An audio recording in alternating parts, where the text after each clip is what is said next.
This is the Karen Hunter Show, a masterclass in finance, entrepreneurship, politics, and more. And now your host, Karen Hunter.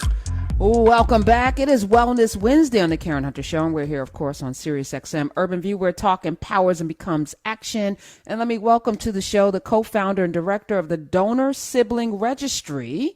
Let me welcome Wendy Kramer. Hi. Hi. Thanks so much for having me. Thanks for coming in. Introduce you to Tyler Merritt, my co-host for the day. Hey. So I was saying off mic, 20 years ago, we probably would not be talking about, this topic. And I said, we've come a long way. And you were like, we've come a long way in some areas and not in others. Explain.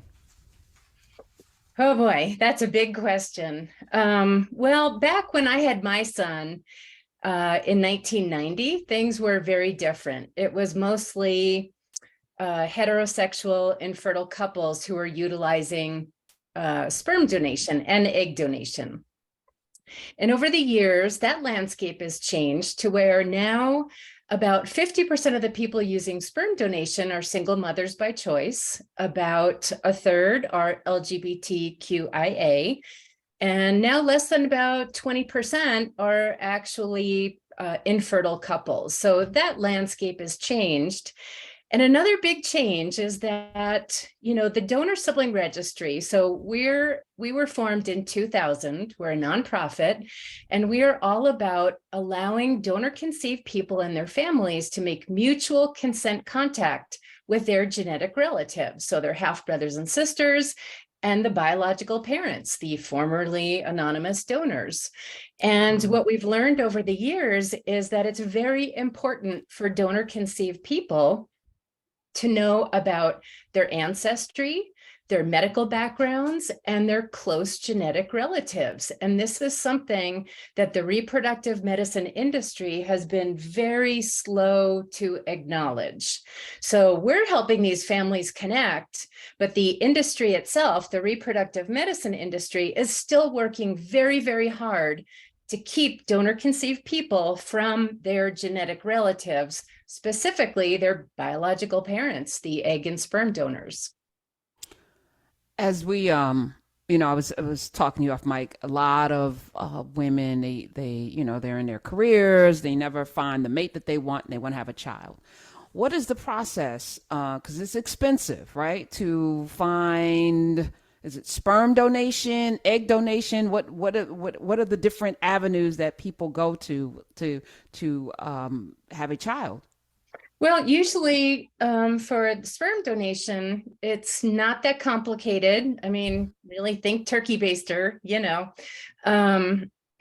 and you buy a vial of sperm or a few vials. Back when I did it in 1989, it was about $200 a vial. Now I guess it's like $800 or $1,000 a vial.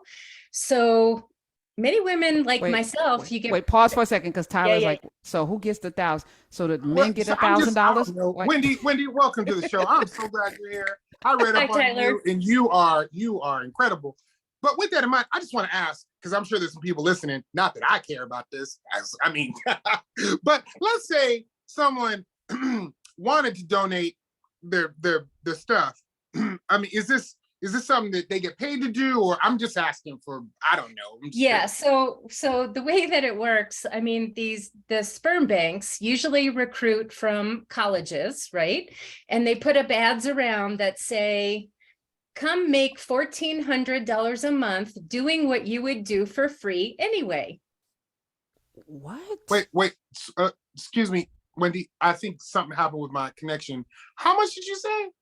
$1,400 a month. And okay.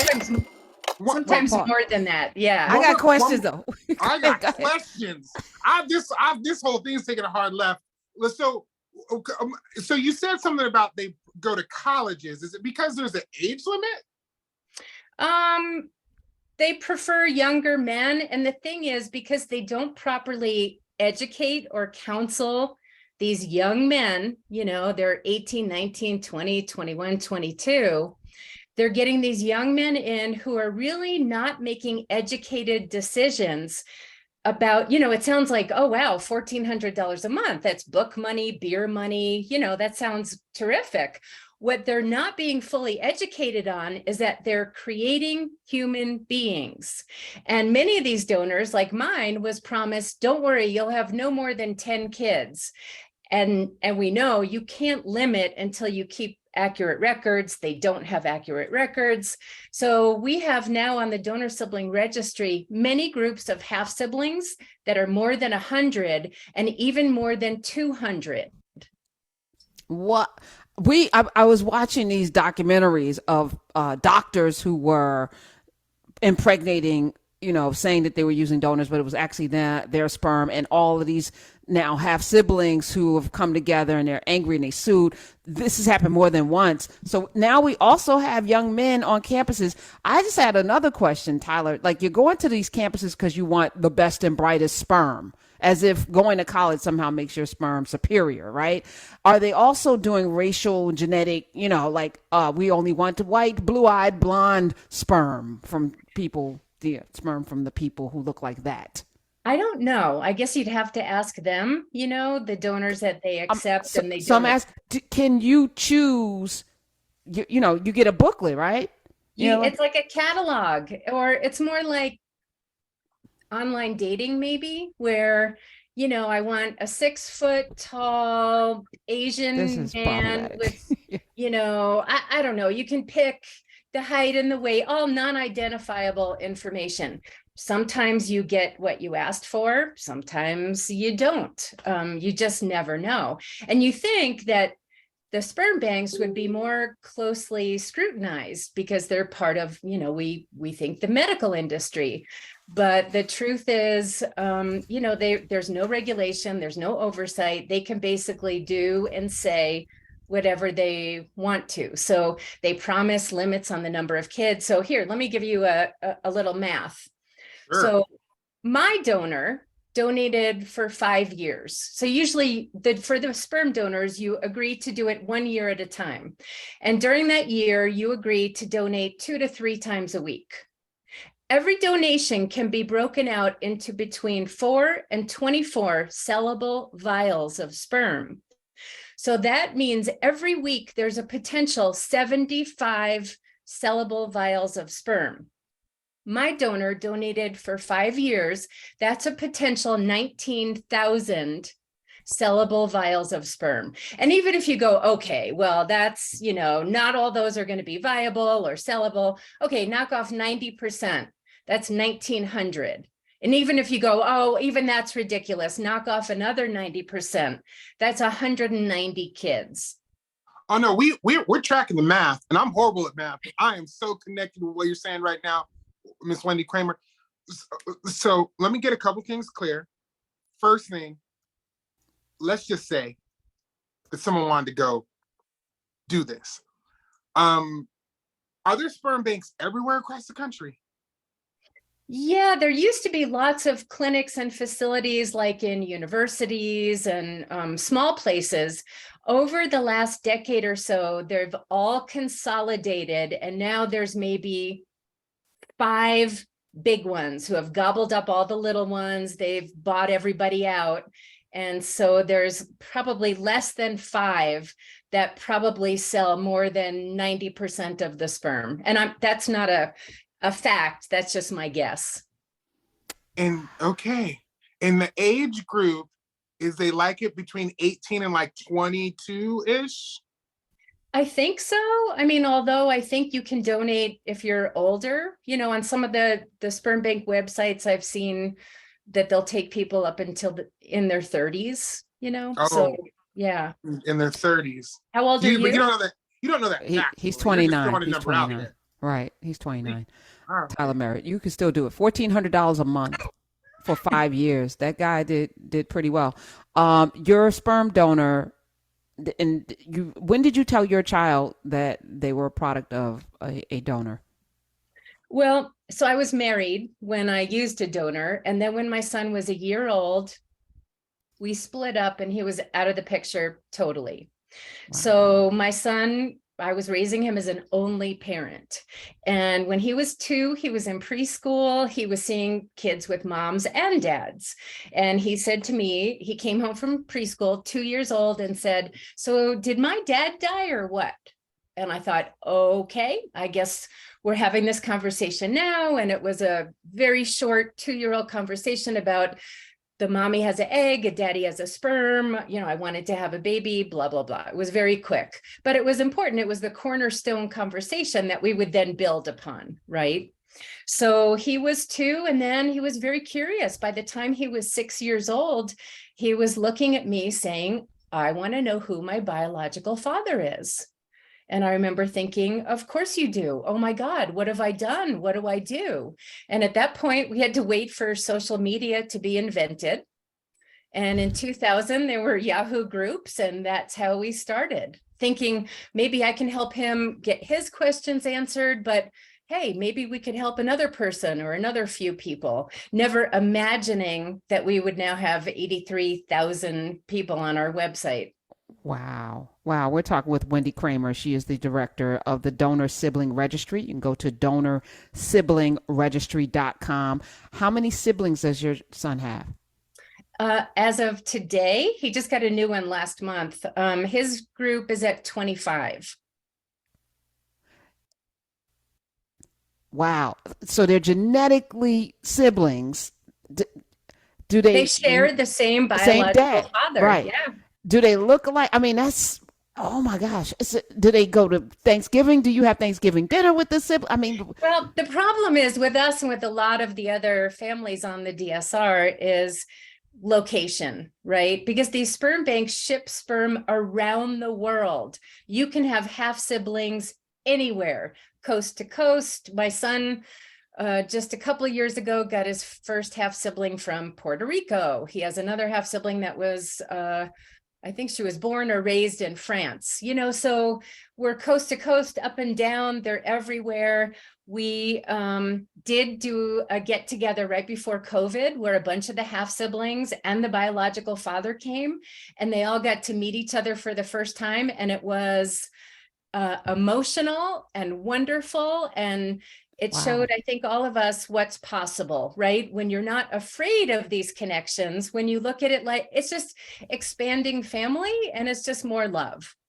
So the biological father came to a meeting with all of the seed he spilt across the world. Exactly.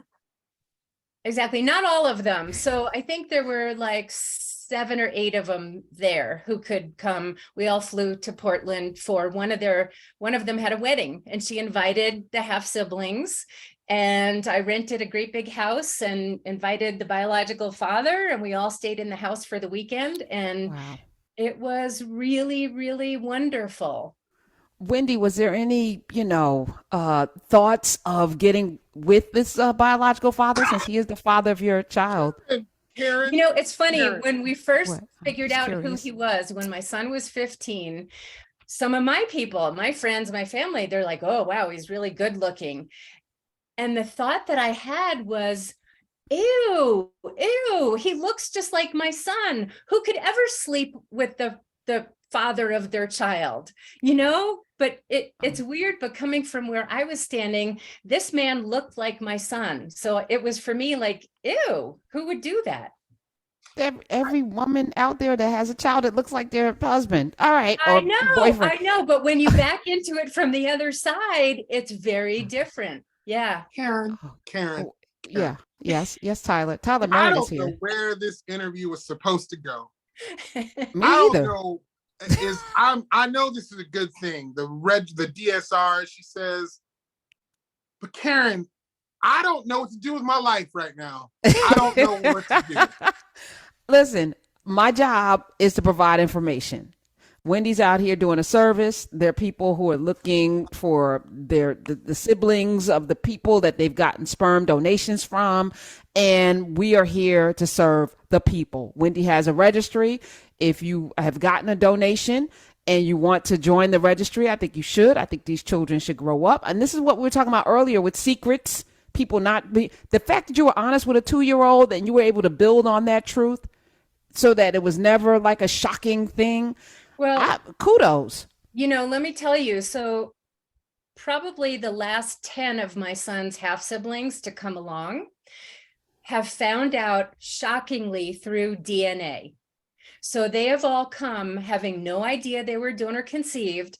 They swabbed their cheek, put it into 23andMe Ancestry, and it's you have a half sibling, you have a half sibling, you have a half sibling. Their parents never told them. Or for a couple of them, they were told at a very young age, but then it was never talked about again. So for some of these people, they're shocked. Oh my God, wait a minute. What does this mean? And who are these people? Are they my family? So it makes you really look at what makes a family, right? So we're all kind of having to redefine family and what it means. The amount of emotions that I have gone through in this interview, I have gone through the thought process of how I pay my rent every month, how easily I can do this by giving 2 or 3, to walk into a room with 78 kids that look like me, and then the mama trying to throw down because she wants some to maybe like hook up, and then realizing it'd be dirty. And now I don't know what to do with myself, Karen. Wendy, I think what you're doing is amazing. I think what you're doing is fantastic. But I'm gonna be honest with you. You changed my life today, Wendy. Changed my life. Uh-oh. That's so sweet. Well, I think these are good things because if you don't know anyone that's a product of a sperm or egg donation or has used a donor or has been a donor, you will at some point meet somebody who is one of those stakeholders, right? So I think for everybody, the general public, it's really good to educate yourself about what are the issues. Sometimes I hear people say, oh, these kids just want money. No, donor conceived people don't want money. They don't want you to pay for college. They don't want to disrupt lives in any way. My experience is everybody's so respectful of each other's boundaries, but for donor conceived people, they just want to know, where do I come from? Who are my people? What are your hobbies? Were you good at art? Are you a fast runner? Like, has anyone in your family had cancer? Like these really important questions that help, especially as a teenager, when you're first defining who you are and who you're going to be as an adult. Having a lot of these questions answered can really help and as you're forming your identity. I need to have you back when Tyler's here because we do have 11 billion more questions. But Wendy, this is a great start. There's a whole mental health component that I want to get into with you. Will you come back?